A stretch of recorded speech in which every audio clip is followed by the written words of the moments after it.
Live and in color from the NBC News radio broadcasting studios of KCAA, 1050 AM, 102.3 FM, and 106.5 FM, located in beautiful Southern California, and in parallel from the Turf's Up radio studio in Fort Lauderdale, Florida. Thanks for tuning in to the Water Zone Show this evening. And a pleasant good afternoon, morning, evening, wherever you are in this wonderful world. Hope everybody's having a great week. And we're going to have a great guest today, a featured guest. Miss Austin is off for the day because she's entitled. She earns her keep by coming on our show every week for years and years. So she has some personal things she wants to take care of. We said go to it. So we miss her, so if she's listening, and she'll be back on next week. So Chris, Davey, how are you doing? Splendid today, buddy. It's true to form. First full day of spring here, and it's a nice day. I mean, it's not really warm, right? Got up to the high 60s maybe, but it's quite nice. Yeah, we're up to 77, and it's nice. Well, you're in the Valley of the Sun, so yeah. Yeah, they should really call it the Valley of the Rocks. I've never seen so many rocks anywhere. I mean, everybody's, I say lawn, their front yard is rocks. There is synthetic grass. A lot of people have that. And I do see a lot of also regular turf that's laid in the older homes. So got a good mixture of that. Anyway, so how's your week going? Good? Hey, yeah, splendid, buddy. I mean, it's a lot of stuff happening this week within our industry as well. I don't know if you've been keeping up with the local podcasts at all and kind of listening to them, but a couple of events that our fellow podcasters have reported from, so some good stuff there. Well, I know you're the man who knows everything. You're my go-to guy. Good. So on Saturday, the 22nd of this month, you know what that is? What is that? Oh, absolutely, I know what it is. It's the United Nations World Water Day, Rob. So, do you know what the theme for this year is? Save our glaciers. Hey, absolutely, but you're smarter than the average, Robert. I try. I try to keep up. I don't know how smart the average Robert is, but Well, hey, I'm not crazy. My mom had me tested. I know I'm okay. Anyway, World Water Day is held on 22nd of March every year since 1993, and it's an annual United Nations observance holiday focusing on the importance of fresh water. And the World Water Day celebrates water and raises awareness to the 2.2 billion people living without, and I emphasize without, access to safe water. And it's about taking action to tackle the global water crisis. That's a core focus of the World Water Day, is to support the achievement of sustainable development and Goal 6, which is water and sanitation for all by 2030, which is a good thing. Tell us a little more that you know about. Yeah. I mean, it's astounding when you think, about the planet with 8 billion people on it in total, and 2.2 of those do not have access to clean or safe drinking water. I mean, that's a huge chunk of the population. Yes, and it is. Oftentimes it's in disadvantaged countries and communities where this is happening. But the good thing is we know that there's a lot of people, tons and tons of people in our industry, Rob, that are working every single day. Dedicated folks in all segments of our industry are working towards solving the world's water problems. You've said before on this show many, many times, Rob, that there is only the water that exists on the earth, right? There's no pipe coming in from outer space that's delivering more. What is here is here. It's the same water that was here billions of years ago, and it's the same, and it's the only water we're going to get, right? Yep. That is very, very, very, very, very true.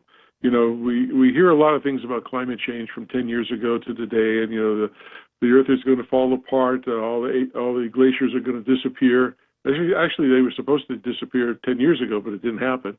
But, there's lots of mitigating climate change, and adapting to the loss of glaciers is essential to protect all the communities and ecosystems. What countries might you know, that have an exorbitant amount of people in the millions? What are do you know the top ones, just off the top of your head? Well, I'm not sure I do know that, and you've probably got a source right in front of you. No, I don't. I have you in front of me. I have you. You're my source. I just gave you kudos at the beginning of the show. And Don't let me down. No, I know that this is it's celebrated worldwide, right? And I mean, everything. Countries in the Arctic like Iceland, and then temperate countries like Switzerland, and tropical countries like Barbados. All of them are in this deal, and they're all going to the UN headquarters. Well, they're there probably already because the meetings are today, tomorrow, and Saturday. Lots of meetings going on, but they're going to highlight what the role of glaciers is in the climate cycle and in the water cycle, and kind of look at how to protect them and share best practices on addressing what we're seeing and what we hear on the news all the time, Rob, and that's their rapid melting, right? I mean, you every time you turn on the news, there's that, or you see these graphics which show these time lapse of retreating glaciers and the damage that is causing to not just the water level, sea rise, but to the atmosphere because of the gases and things like that are being released. One that really touches me is when I see the videos of the ice melting, and you see these little baby polar bears, and they're on a little chunk of ice. And you wonder what's going to happen afterwards. I mean, I know they swim, but I don't know how far they can swim when those things just shrink and where they're going to go. Yeah. That's a sad thing. I know National Geographic does a good thing on that. Unknown participant is now joining. Yeah. But there's a... Go ahead, Rob. No, I was going to say, we've had some people on, I can't remember his name, Lizelle. And, Brad Lizelle. Brad Lizelle, yeah, and he was with Arctic Ice, and his idea, his business of moving glaciers, of moving the water from the glaciers to closer territories and pumping that through. Then we had some other people who are, I forget the gentleman, Schumann, and he was living in Europe. Thomas. Yeah, Thomas and he wanted to put glaciers, and pull it on boats to the different things. That's I don't know how that can happen, but it's interesting to hear about it. Everybody comes up with new methodologies of what they can do. I guess what I'm saying is what seems to be impossible today can become a reality shortly or down the road. Yeah. So. Well, there's, as I said before, there's a lot of very smart people working on this issue. I do remember that Brad Lucelle and Thomas Schumann were looking at transporting that water in large refurbished tankers, right? So, 430, I think, cubic tons of water. And the initial idea was to bring that water to, like, those very, very water-scarce countries off the west coast of Africa, for example. And that be a place where they could offload that water and provide clean, fresh drinking water to those very water-scarce areas. And remember, listen, this water is pristine, right? This water has no PFAS in it, no other chemicals, no things that weren't around back in the days when these glaciers were formed. And so it's quite pure water. Yeah. Well, that brings up another subject. People want to know what's in the water. Some water districts around the world add fluoride in it. Some add some other minerals in it because it may be too pure. So I guess they have to go through a treatment process when they download that Arctic ice. Yeah, I would think. Well, I'm gonna also get a shout out too, because lots of other not just the United Nations but UNESCO, right, and WMO, the UN Department Economic and Social Affairs, all kinds of other organizations, even the IAEA, which is the International Atomic Energy Group, conservation organizations of every different name and 3- and 4-letter and 10-letter acronyms that go to their names. Lots of people support the UN World Water Day, which is today, tomorrow, and Saturday. And if we can encourage people to go to the website for them, which is www.UN Water, United Nations Water, but just capital U, capital N Water.org. Tons of information on there to guide them and how they can listen to some of the events that are going on, audio, I'm sure. Some of them might be video. But something I'm going to try and tap into at least for a little bit this weekend, Rob. Yeah, you were talking about how many partnerships they have, and people, interested organizations should read the guidelines on UN water partners and submit the application form. That's a good thing. I was looking at the page right now. I mean, they got World Food Program, World Health Organization. I mean, a whole UNESCO, like you said, whole page of partnerships with that, and the World Bank. So it's definitely doing good. They do a lot of research, which I think is a good thing. I don't know. I guess I would assume they get sponsorship money from private entities as well as public agencies. So that's a good thing. Anyway, yeah, I would agree. So, what are you going to do to celebrate? Well, as you know, there are two events coming up here, both on March 22nd, which is the official UN World Water Day, but also April 22nd, which is what? I'm going to get you back on a quiz, man, to see if you know what April 22nd is. World Beer Day. Well, for me, buddy, that's almost every day. But it is Earth Day, April 22nd. Yes, I'm going to ask you another story. You remember when we met, we did Earth Day here in my hometown of Claremont, California, about 7 years ago, maybe. Yep. We had a booth out there. That was a fabulous event. Yeah, the only problem we had is they told us we had to have a fire extinguisher. Do you remember that? Oh yes, they did. We didn't bring one. Yeah. No, and neither did anybody else. They said they would kick everybody out if you didn't have one, but and I don't know why we needed one. I don't know why anybody there needed. There was no fire or anything, Anyway, no, we had a fold-up table, 2 chairs, and then under an easy up in the middle of the street. Yeah. It's funny. Well, it's not funny. You happen to live in a very sustainable city, Claremont. Yeah, they're good at it. And they do a lot of events. Maybe you can expound a little bit more. What as a resident? Yeah. How do you view them?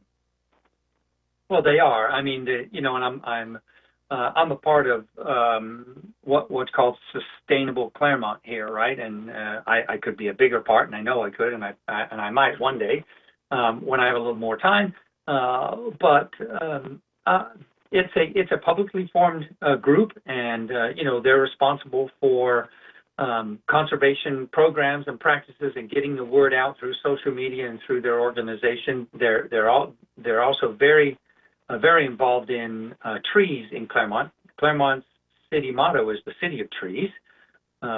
So they are responsible for planting nearly, like 3,000 trees over the last 7 years, 6.5 years now, I think, in Claremont. And I'm happy to say I've been a part of planting a few dozen of them myself. So yeah, Claremont's a great place to live. Yeah, the city is, it's an older city, but it's by the Claremont colleges and such as that. Right. Beautiful, I say downtown, but I guess that's the main part of town. Beautiful architecture. The campuses are awesome. But yeah, that city is very well into sustainability, and you can ask any resident in town, and they can tell you anything about that and what they do. And it was really fun doing that event. That we did, and they do that every single year. We did it several years, actually. We did 3 years. 3 years, yeah. So that was good. We demonstrated irrigation products and taught people about drip irrigation. In fact, that was probably one of the easiest events for us to do, because every time we started talking about products, and not our own, just in general, about smart technologies and things, they all knew the answers before we even asked them the questions. Did. And so very, very, very smart, very, very smart city. So it's a good event, and that's just one of several events that happen every year. And of course, Claremont is the home of my alma mater, Claremont Graduate School, or now it's Claremont Graduate University, but it was a school when I went there. And if you remember, the booth next to us was our friends, our very good friends from Chino Basin Water District. Yeah. And they were there too, right next to us, and great folks there. Absolutely. Well, every water agency that you and I had the opportunity to work with or interface with has been great. And we all have a common goal, and that was all shared in those meetings, so we appreciate it. That sounds like a perfect segue, Rob. I know where you're going with that, buddy. Well, I noticed there's somebody on the telly who connected. So what we want to do is take a little break and come back with our very special guest, who's a dear friend of ours, and catch up and learn some things about what this person is doing today. Actually, I'll save it for after the break. So let's take a little break, and we'll be back with our special guest. So stick around. We'll be right back.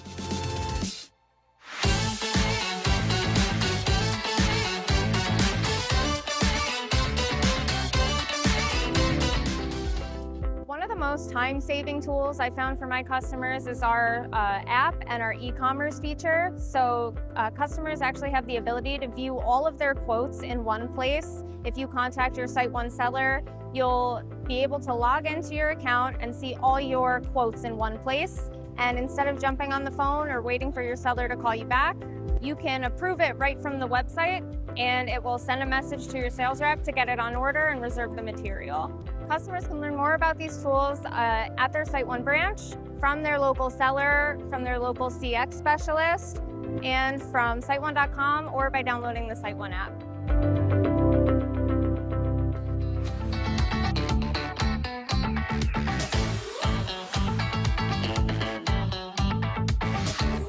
All right, now that everybody's got their funk on, welcome back to the Water Zone. I'm Rob Starlog with Mr. Chris Davey, and we're happy to be here with the Water Zone. And we have a special guest today, and I'm going to introduce her. Her name is Miss Tiffany Baca. She's an awesome person, very knowledgeable, and we like hanging with smart people. And she works for the Municipal Water District of Orange County. And I know her title, but I guess she might say she has a new title or maybe an added benefit to that. And I'll let her come on. So, Tiffany, welcome back to the Water Zone. Thank you so much for having me again. How are my two favorite radio hosts? Awesome, Tiffany. Thank you. We're good. So, just to catch up and for people to get to know you who haven't listened before, why don't you tell them what your title is, and clarify if it changed or you got extra responsibilities because you're a superwoman.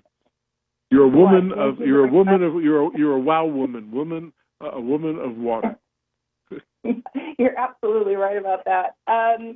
Well, my title, I actually have two. One is the Public Affairs Manager for the Municipal Water District of Orange County, and I have worked here for 17 years this year. So I never really expected that. I stepped foot 17 years ago, very green. I knew nothing about water, but what I've learned over the years is that mostly everyone I've ever talked to in water fell into it. So we're at a critical point right now. Yeah. There was a pun. I did do that on purpose. We fell and you've been into a splash. And you've been a splash ever since. Thank you. Ooh, very good. So I had been hearing about the silver tsunami, right, which is this impending workforce retirement where we're going to have these huge gaps, and I've been hearing about them since 17 years ago. We knew this was coming. We knew that it was going to happen, and the water industry it's a very interesting place. Energy is the same. We've never really had to recruit, right? Usually it's because you know somebody or my cousin works there or my friend works there, and so we're actually quite new at recruiting for jobs and retaining our employees and making this a really attractive place to work. I can tell you that everybody I know that is in water, you really can not meet somebody who doesn't say, oh, I've been here 15 years, I've been here 20 years, I've been here 45 years, and I'm going to now run for the board. So it's ironic that we fall into these jobs and then we stay forever. So there must be something to it. Well, in 2020, I started, actually earlier than that, 2017, I started getting really involved in the education component of things. I started really paying attention to, providing value in education that connected students to their water supply, so that we're talking really young kids have that knowledge, that understanding, and that connection early. What a lot of water agencies and energy agencies do. We have these great education programs. Ours has been around for over 50 years, but we're kind of relying on teachers to continue to follow up, or we're not coming back to follow up and offer more resources. And that's just kind of how it's been. We do a great job. It doesn't mean that we don't, but if we really want things to stick, we need to make an investment in the education bit. So I attended a meeting where this really enthusiastic science teacher had formed a workforce alliance, and he was bringing water and energy industry together. He knew that this impending silver tsunami was a lot closer now, right? This is 2020. And he was a science teacher. He wanted to connect students to jobs. So I attended this meeting for a variety of reasons. They couldn't continue operating. There were about 20 organizations in Southern California. I wanted to do something similar in Orange County, and he said, hey, do you want to take this over? 2020 pandemic, like we kind of know what happened there. There was a big learning curve, but in 2020, I assumed the additional responsibilities of Executive Director of the Water Energy Education Alliance, or WEA. And what we do is we're a bridge. We connect the dots between employers and educators and workforce organizations to make sure that we're building an engaged, skilled talent pipeline, right? We're on a mission to break down barriers to information and to expertise and resources, and we do that through a collaborative process. The fascinating thing is this thing had been running for about 2 years, 20 organizations, Southern California, great. We had no idea it was going to get so big, but we have grown now to more than 260 organizations across the state. It has become a significant part of what I do, and I'm thrilled about it because I'm passionate about it. I really believe in upward mobility. I believe that everyone should have the opportunity to participate, but we have to give them the tools and the opportunity to do that, right? You can't just assume people are going to step into these roles or find us or have these great careers. If we start early, we can start working with our educational systems to train employees that we need, that are skilled and ready to join the workforce. And that cuts out a lot of problems for us down the road. We can retain our employees longer. It saves us trillions of dollars collectively annually by this investment. And we're now creating these training programs collaboratively with education institutions, and we know our teachers, they're the biggest advocates that we can possibly have. So if you have a teacher who now knows that we exist and we have viable jobs, they've got 30 students a classroom, they've got 5 classrooms a year, that's 150 students that we can reach simply by engaging with them. So that's the gist of WEA. It's grown a lot, and I'm excited to tell you more about it. Awesome. Hey, Tiffany, thanks so much for coming on again. Rob and I were so excited to have you back on the show, especially in a new role here. And boy, I'll tell you, I thought you had a full-time job before, so this is sort of just something else extra for you to do, right? And it's still part of MODOC, is that right?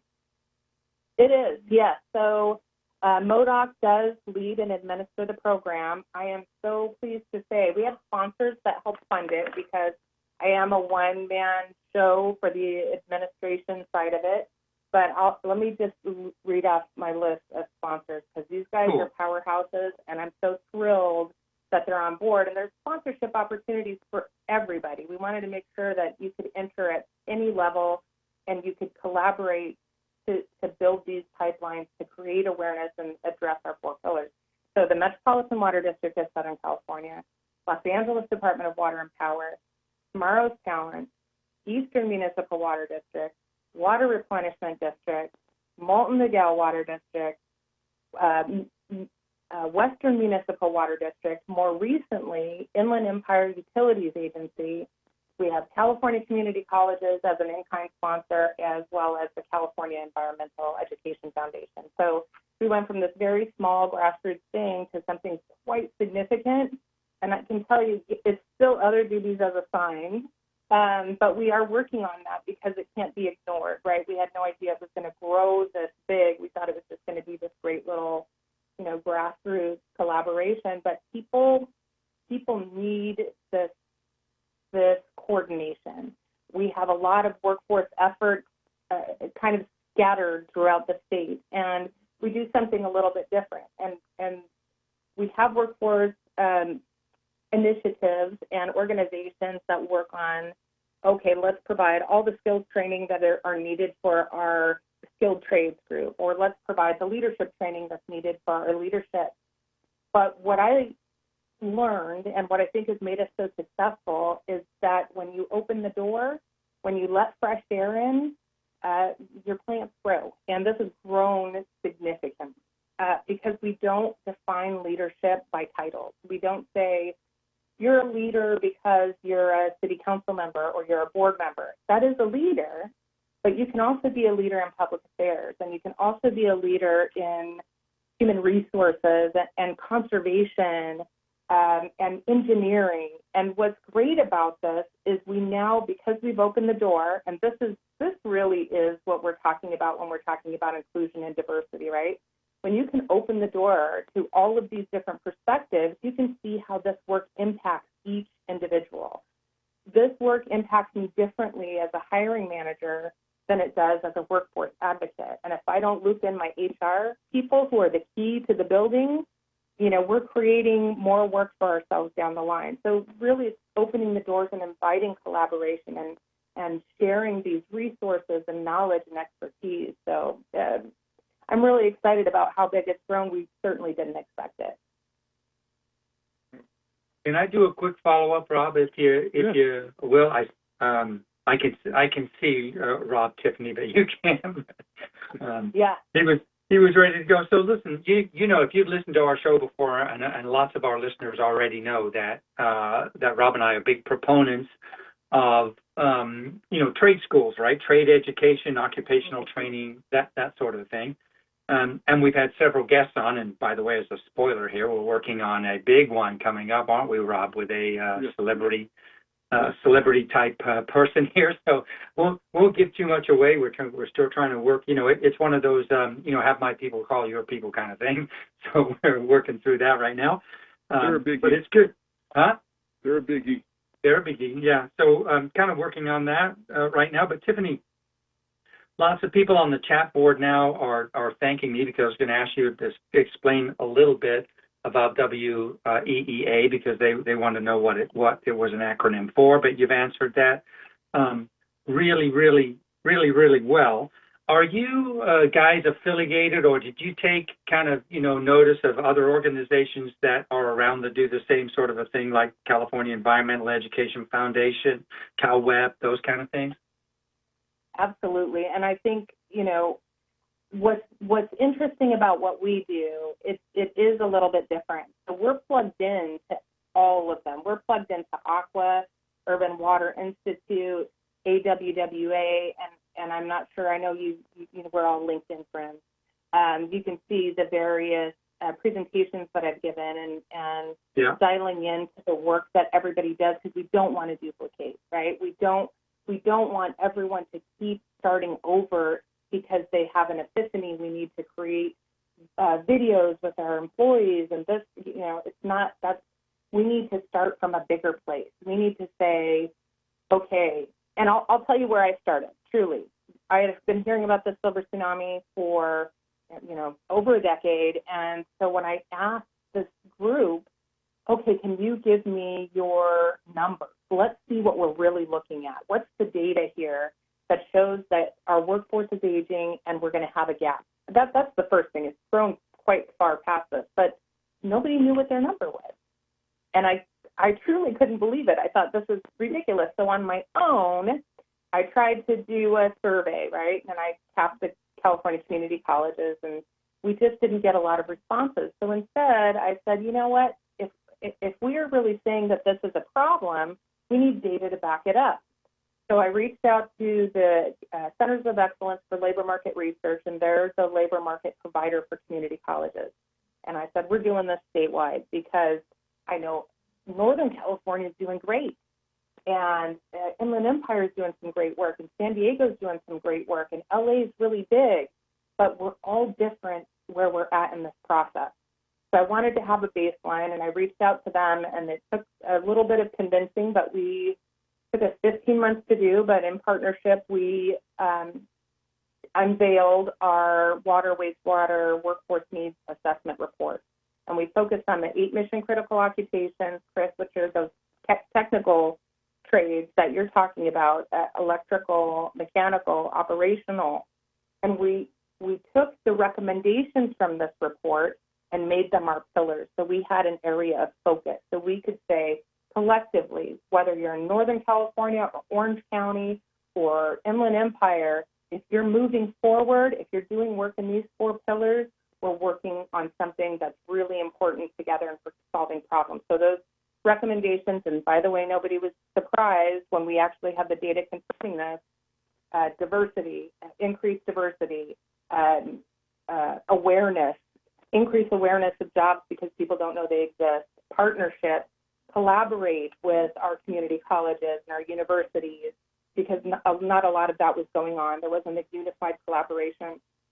And then skills, we have had these collective set of skills that are obviously with technology growing and changing, but our job descriptions still say that we are asking for these set of skills, yet when we're being interviewed, we're saying they're different skills. So how can we make sure that this is aligned properly so we're focused, we're collaborative, and we're concise and moving forward effectively? So when this was all put together and you were discussing these with your partners, did you have, I would assume you had an outline of what you want to cover. But when it gets to, a lot of people don't know, first of all, that there's really good paying jobs in the water industry. And there's different types of activities. I know I've done a lot of stuff I'm associated with AWWA and others. And, there's kids coming out of high school that have no clue of what they want to do. They don't know anything about the water industry except you turn your faucet on and water comes out. And so does WEEA have a listing of initial jobs and a description of those and what it does and what it pays? Is there sort of like a chart? It's like you're going to go to college and you don't know what you want to be. Aside from the general courses you got to take, you got to pick up some other ones. Do they have a choice of what? Do you provide a choice in showing what do you want to be work in water treatment? Do you want to repair and certify backflow valves? Things like that, so people understand what they're going to get into. Is there a guide for that? The beautiful thing is that we rely on the regional. I'll tell you about another effort that we did. But when we're diving into the different types of jobs that are available, we realize that in some regions they're hiring for things that they're not hiring for in other regions, right? Like we're squared up on water treatment operators, but we really are in desperate need of accountants. And I say this because it's important to remember. And, I kind of focused on those skilled technical trades because those are what we've determined are mission critical. If something happens tomorrow and all of our skilled trades people evaporate, we are in serious trouble. Now, if a public affairs person evaporates, we'll get by or whatever. So we want to make sure that we're emphasizing we have more than 200 different occupations to choose from.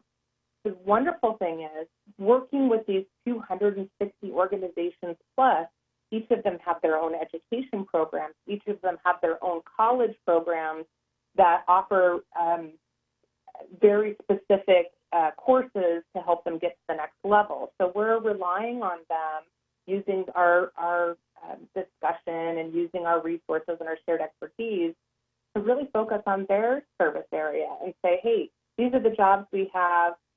In this area, you can make this amount of money, and this is what's required to get that job.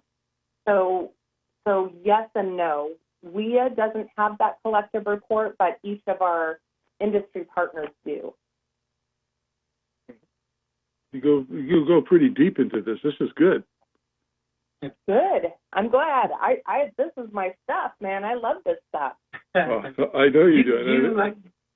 You had a meeting today, right? I mean, I was just looking on the calendar there for WEEA, and there was a roundtable that you had today, Tiffany. Is that right?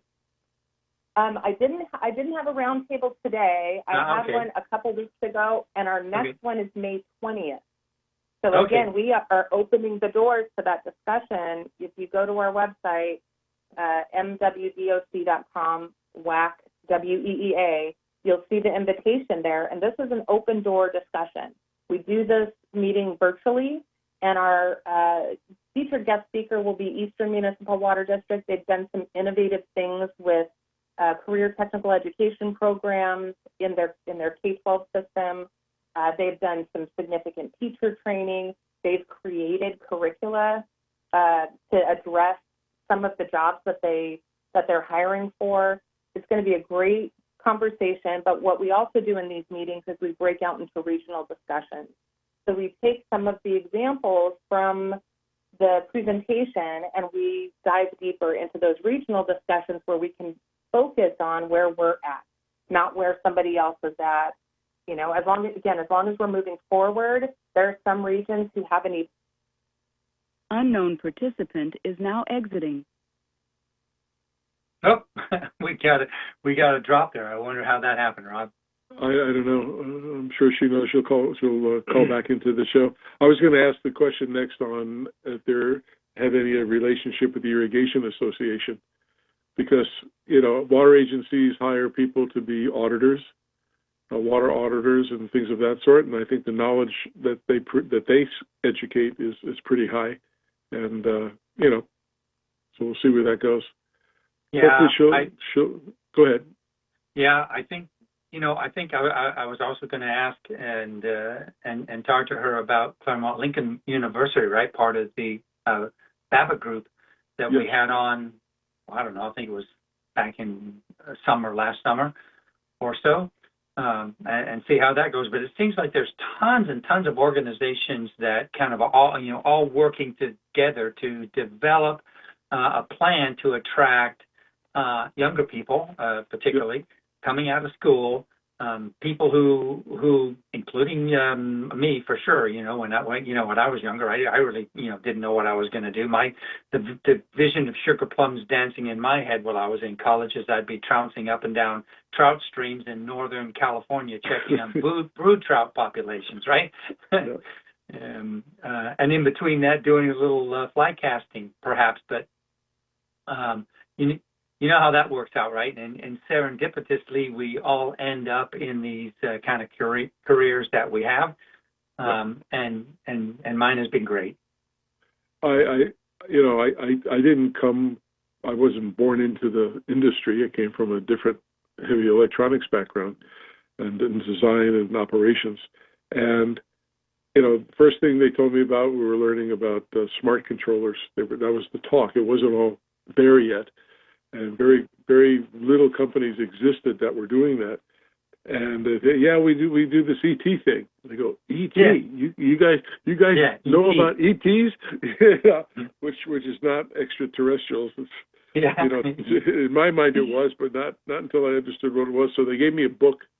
It was like 700 pages to talk about the evapotranspiration of crops like tomatoes and this and that. And I read it all. I had to read it all, so I understood what it was, so I could help develop product. Unknown participant is now joining. I'm back. Hey, you're back. She's back. We were just talking about you. Funny thing. I love that you're so welcoming. That really makes me want to hang up and call back again. Well, you've been on our show a lot, and we've done a lot of projects together between MODOC and our company, and we're very happy about doing that. We still want to do more. And we got to talk about that. In fact, I was talking to Steve Creech about that the other day, so maybe we can get together and go forward with that. But my question I was going to ask you, I know you go to the Irrigation Association trade shows.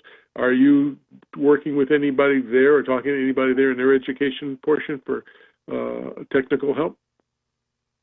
That I have not, and that's a great point. And again, with other duties as assigned, we're now starting to make an investment so that I can start understanding where we have gaps.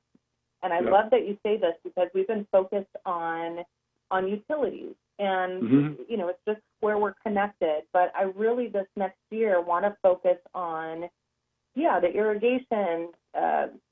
irrigation industry, our engineering firms, our contractors, because there's a big, broad world out there with more than 200 jobs that can help us in this effort and help us understand their needs as well. Because the whole gist is we really need to get our next generation in place, and we need to develop the leadership that we have in place who are now going to be taking those roles when the older generations leave. And by the way, this is the first time in history we have 5 generations working together. Yeah. You know, I was talking to Chris while we were waiting for you to come back in, and you know, water agencies, for example, they hire people who know how to do water audits, perform water audits, and understand water management and things of that sort, which could be a great asset to anybody. There was a gentleman, and I just went blank. He started off at the water agency, Irvine Ranch Water, and then he went into smart controller business at Weathermatic. Chris, do you remember the gentleman's name? And he passed away. He was really a nice guy. Oh, sorry. I was looking at the next question. Was that Tom? Tom Ash. Did you know? Did you know Tom Ash? No, I didn't.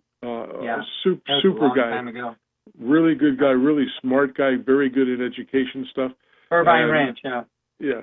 And he was an awesome guy. He was a competitor. He became a competitor to my company, but we remained really good friends, and I really respected him. He wrote a lot of good white papers. Anyway, not to get off point, but I'm saying I think there's a lot that people from the Irrigation Association or industry can help, Phil. And people want to, you know, kids. My kids are grown, but you know, they think when they turned 18 and got more, they can go out and get a job for $100,000. Well, that doesn't really happen that fast. But you know, you got to have skills. You got to have skills and learn that. So I think it's important. Chris, go ahead. No, I was just going to say I want to get a little deeper into the weeds a little bit, if you will here. But you know, do you when you go through these all the implementations and things that you do, are you focusing on a certain young person at in high school or in college, or do you go all the way back to like kindergarten? I mean, where do you start? I love that you asked this question. Because what we've discovered is that kids pretty much have a solid understanding of what they hope to be by 5th grade. I didn't know this. I learned this recently. No. What I did know is based on my own experience, I learned from my surroundings. I grew up very poor. I don't know if you guys know this about me. I grew up very poor in a single parent household. My mom had multiple jobs, including construction worker. She worked at a doctor's office, but I didn't know what my options were because it wasn't illuminated for me. Right. I thought, okay, well, I could do construction like my mom and her sisters, or I lived in Colorado at the time at Colorado Springs that has 2 military bases, and I thought, well, or I could join the military. I had no idea that this was possible for me, right? And it seems silly. I'm going to share this crazy story with you, but when I moved to California, when I first met my husband, my mom didn't pay her traffic bills, right? She didn't pay her traffic tickets. And I had no idea that you were supposed to pay your traffic. It sounds so silly now because I feel like I'm a reasonably intelligent person, but I had no idea you had to pay your traffic tickets.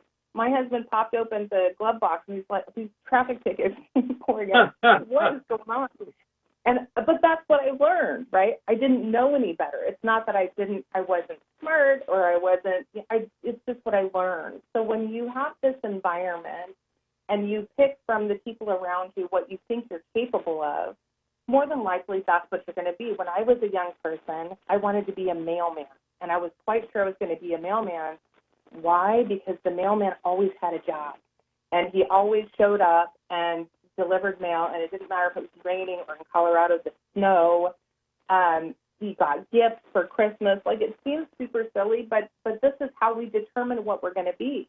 Why can't we attach and educate our K-12 people by entering career exploration programs where we can say, what do you like to do? What do you think you're good at? And we can tell them, we've got 200 jobs. Let's see what you might want to explore. And there are some really amazing programs that introduce career exploration very early. So to me, kindergarten is not too early. It's not too early. Firefighters are an option. Cops are an option. Why not water? Why not energy? Yeah, I hear that you go, like starting with kindergarten and trying to recruit these people, but do you have any programs or any outreach to like teachers, right, who interact with these kids every single day? Oh, yeah. I'll speak for MODOC specifically. So when I started really getting into the education system, and I started thinking, okay, how can we make these programs more engaging? Also, COVID hit, so we had to make things more interactive and learn how to navigate in a different way. We realized that the teachers didn't have the same knowledge that we did. So if we were expecting them to do more, how could they? They weren't equipped to do that. So we started offering pre-program resources and post-program resources so they could start the conversation early and they could finish the conversation and keep it going, right? So we'd have this great program, but we'd have it kind of sandwiched between these resources that empowered teachers to take on that role. We also sponsor teacher training. So we've done teacher trainings with Metropolitan and with the California Environmental Education Foundation, where they offer teachers stipends to learn how to integrate water and careers into their lesson plans. So yes, absolutely. Teachers are a big key for us. And as I mentioned, they're one of our biggest advocates when they think, I'm going to teach these young people, and at the end of their educational career, they're going to actually have a career where they're going to be thriving, prosperous adults. What teacher doesn't want that? Well, let me ask you another question here. I was reading about your organization, and I know you have career brochures in 9 different languages. Yeah. So this is going to be a light political question, if I can. Yeah, sure. So I heard the other day that the President of the United States signed a executive order that English is now going to be the standard of that. How does that play in what you're doing? Does that affect anything? Or? It does not, because we don't look at diversity, equity, and inclusion as a political initiative. We look at it as common sense. Who doesn't want a more diverse workforce to pull from? Absolutely. Why would we want to limit ourselves? And I like to use this example because I have been asked this question. If you and I and Chris were to get together in a room and we were to do an exercise where we look at each other physically and we notate all of our differences, and then we were to get into our backgrounds and we were to notate all the differences there, what an amazing group of people to tap various networks, to tap various interests. I have people, and you guys know this, that I'm an artist and I have been for a long time. But what's fascinating, I have people who say, oh, you're an artist, so you just are barefoot and you go hug trees. And, I hug trees for a different reason. I hug trees because trees give us air, so that's kind of important. But the artist side of me, the diverse side of me that makes me different than anybody else, means I can partner with people like the Wyland Foundation and understand how we can collaborate to build a 5,000 square foot water smart pocket park that also has all the conservation and education elements, right? I have this unique skill or this unique attribute where I can develop brochures and flyers, and I have something unique to offer. And that, to me, we really shouldn't be talking about DE&I as a political, a political action. It really is just about common sense. Bring the most diverse, most engaged, most skilled people to the table so that you can open your doors and you can become much greater and more diverse and reach more people and really meet your initiatives in ways that you couldn't even imagine because that wasn't part of your understanding. No, perfect answer to that. But looking ahead, what's next for WIA? Well, I'm very pleased to say that my organization, MODOC, while I keep saying other duties as assigned, I've recognized that this has grown significantly. So I am transitioning more of my time to WIA. We do have to get some more sponsorships to help support that. But we want to continue to expand our reach, and we want to continue to engage employers in this initiative, because without that investment, we have limited resources to be able to do the work that needs to be done. And this work is really sustainability work. It's important to really note that the future of our industry, what we do, depends on the skill and the strength of our workforce. And without a reliable pipeline, operational reliability is impossible. We really have to get people to understand that this is not separate in a way. This problem isn't going to fix itself. So we really want to continue to shine light on that. We want to invite more people to the conversation so that we can continue to grow and expand. We just recently did an education to workforce tour. It was a pilot with San Diego, where we did exactly what I was talking about earlier, showing people that you can start in K-12. We did a K-12 career exploration program. We did a fifth grade hydro station visit, and then we did a Cuyamaca Community College, where we got to see the training programs in action, and we ended up at San Diego Pure Water, where 1,800 jobs were created in phase one alone. So we can see that natural transition, and we want to do more things like that. That's awesome. You're on mute, Chris. Chris, are you on mute? Hello? Yeah, sorry, buddy. That's okay.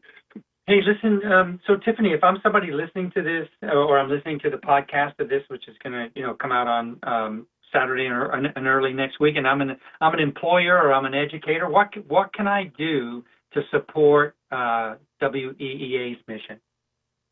Yeah, I love that. So, join us. First of all, start with May 20th. See what you're getting into. You can go to our website at mwdoc.com, WEEA. You can look at the report. You can download the brochures in 9 languages, use them, put your logo on them. They're a free resource. And might I say, there's more than 100,000 of those in print across the state, from small organizations that don't have access to resources to after-school programs. Universities are using them. So if you need a resource to help engage students, do that. Download those brochures. Employers can partner with us to offer internships and hands-on training experiences. We have partners in place now who are engaged with young people, who are teaching them the skills, and we're not just talking about the technical skills, but we're also talking about the essential skills like communication, collaboration, and what we used to call soft skills, right? They're those essential skills. So we're getting these trained, ready, focused students who can jump right into an internship. If you're an educator, you can help us raise awareness of industry careers and integrate career exploration into your lesson plans. And then for anybody else who wants to join this effort and participate in a bigger way, we have sponsorship opportunities to help support the effort, and you can also see that on our website. Yeah, I think that's perfect, because there's so many people that are partially through their career, right? And they would be a great fit in this industry that just got a few, like skills gaps, right? And you guys are there to help. Absolutely. And we also do focus on transitioning military who have a lot of skills already, those leadership skills to maybe fill some of those leadership roles. Transitioning adults is a perfect way to say, hey, maybe you just need a certification, or maybe you have a career in communications or accounting or human resources that you want to join us. We're here for that. Excellent. Hey, we got to turn this over back to NBC Radio. We do appreciate you coming on. We're going to work together with Steve Creech and the Mayor's Challenge for Wyland's Mayor's Challenge this year. So we're going to promote you a lot, and congratulations on your new or added job responsibilities. I'll call it that way. So anyway, fortunately, I'm very pleased about it. All right, we got to go. Stick around. Don't hang up. We will talk to you right after this, and we appreciate you coming on and giving us an update. And it was awesome. You are an awesome person. Thanks. My And pleasure. Thanks, guys. You're welcome. And whatever Chris and I always tell our listeners at the end of the show is please help keep our planet blue. If you like green, you got to have blue. Good night. We'll talk to you next week. Have a good weekend. Thanks, everybody.